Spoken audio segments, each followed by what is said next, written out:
What's your biggest bomb, Joe? Biggest bomb, boy. I just bomb so infrequently. He's just never done it. I mean, I've done a corporate gig. Oh, wait, I had a big bomb recently. Let me think. You might have to come back to me. I know I have a recent and I have an all-timer. Please. I have Recent a couple all-time. was like a little over a year ago at the Cellar. I had this like joke that I really liked that I was like, I'm going to do this joke about. Is it good? Doing good now, or is it still bombing? With the joke, I put it out on a special. It was just about I think I would accidentally open the door for a mass shooter just because I want to be liked, and it's but I wasn't doing well, and I did the act out where you like push a door open, and then it just got nothing. Oh, dude, when you do an act out, you're bombing. You have to just give up on act outs when you're bombing. This guy to the right, it was at the Cellar, it was downstairs. This guy to the right just goes, "It's not funny," like that, like during the act out, and I went like, "All right," and I was trying to go into another bit, and then it was such shit. But then I went out into the hallway, and one of the waiters came out of the hallway, and he goes, "Dude, that was impressive." And I was like, "What?" He goes, "You fucking hate it." And it was zero. But the worst bomb of my life was open mic in Tucson, Arizona at Laughs. I still remember it. It was like maybe my 5th open mic, and we got 3 minutes, and I just did a minute and a half of like premise openings, but never going anywhere. So I was like, "You guys ever have a roommate that he'll like leave the TV on?"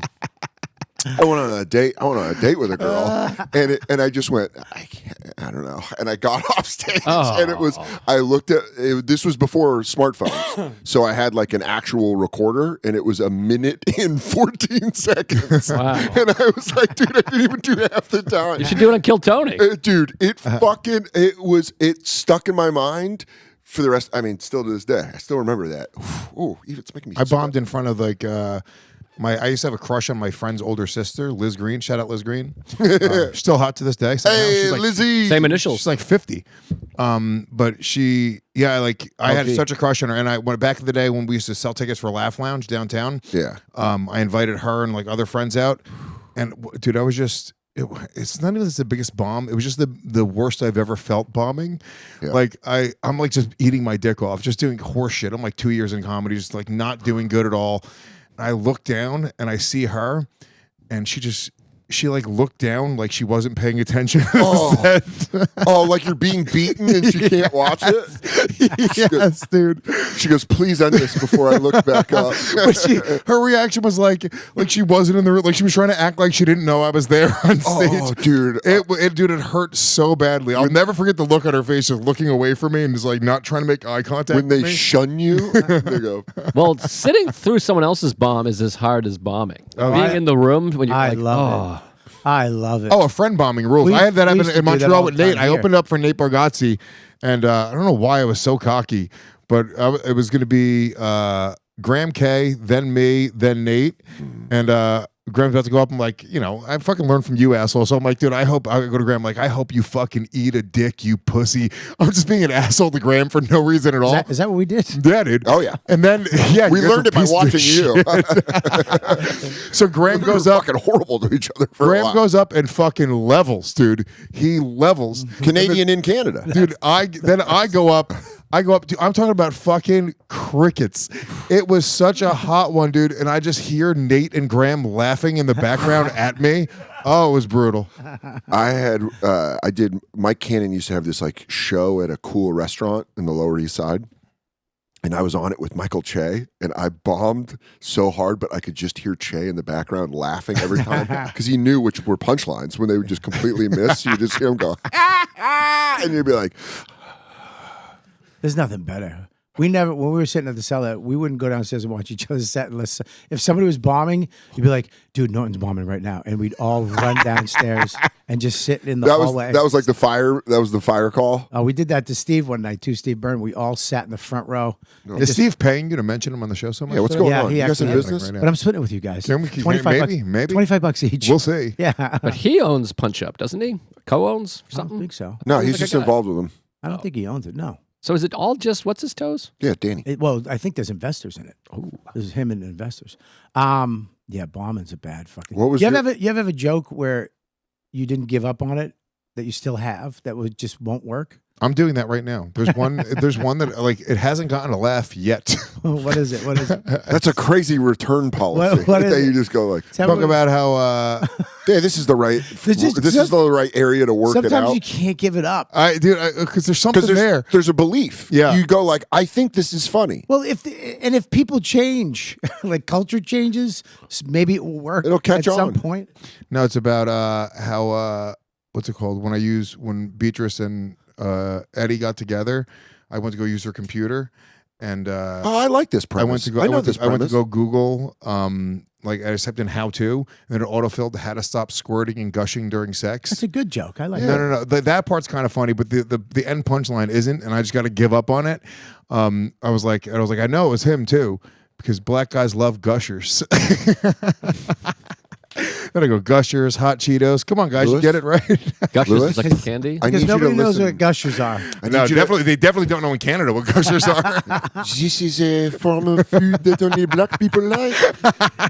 I understood from the context, but I understand you are a jealous lover, but this is no way to mock the black people. I don't think I get it. Gushers as a candy, The but black black pe- people just eat candy. well, they buy them. They buy individual gusher packets. They buy them? It's kind of a ghetto candy. Brother, Oh, I love gushers. who doesn't?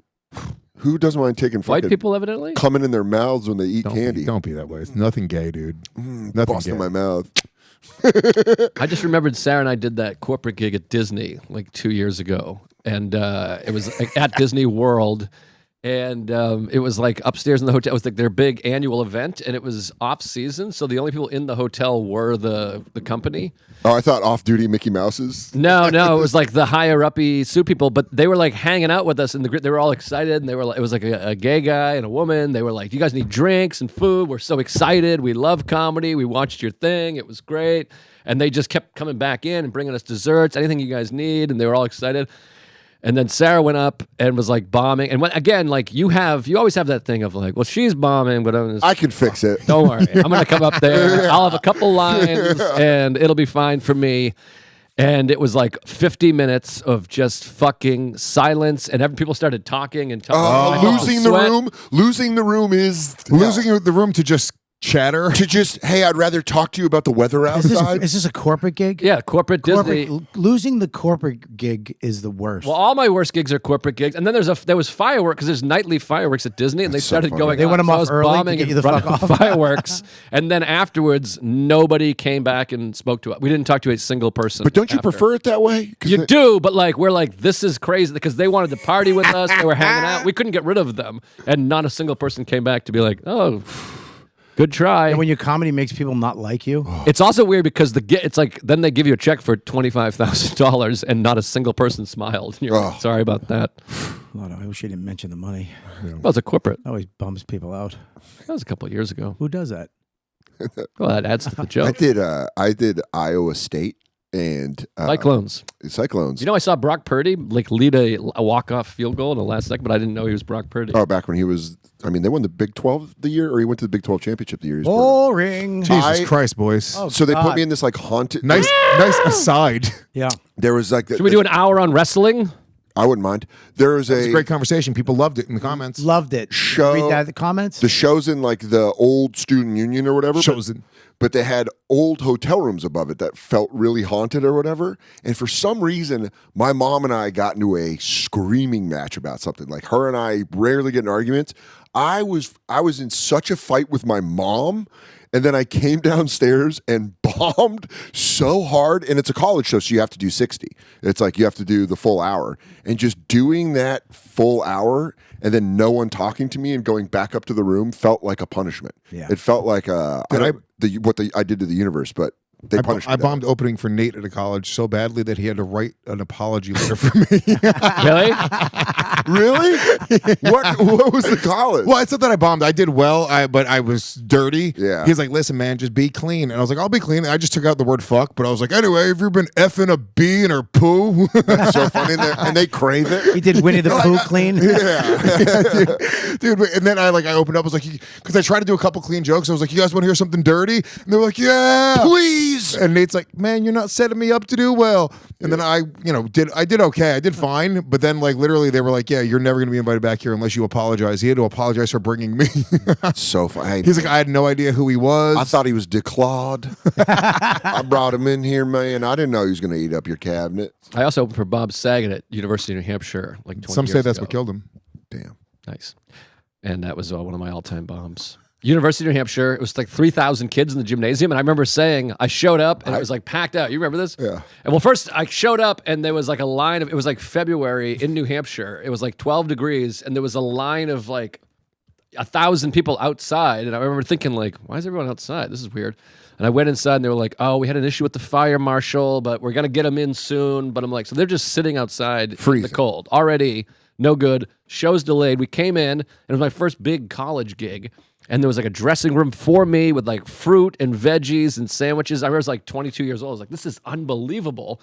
And they showed me the venue. It's like in the basketball court with the bleachers.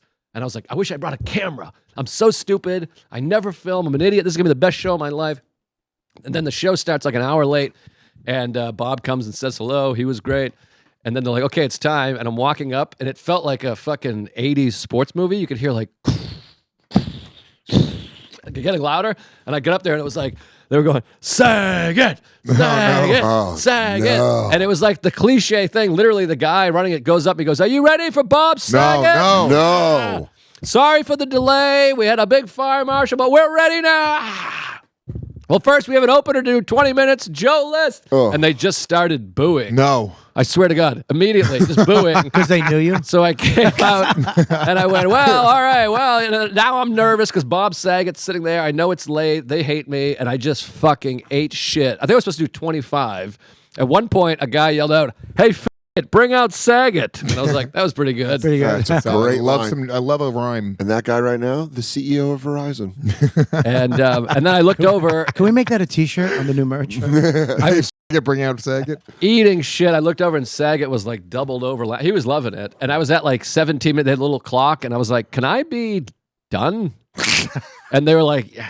Like he just, and then so he funny. came out. Yes, collectively. Yeah. I'm gonna leave. Well, that's the thing. Well, that's the thing about bombing. You always want to be like, can we just wrap it up? Because I'm bummed. You're bummed. Why am I doing the time? Who cares? Let's just end the fucking thing.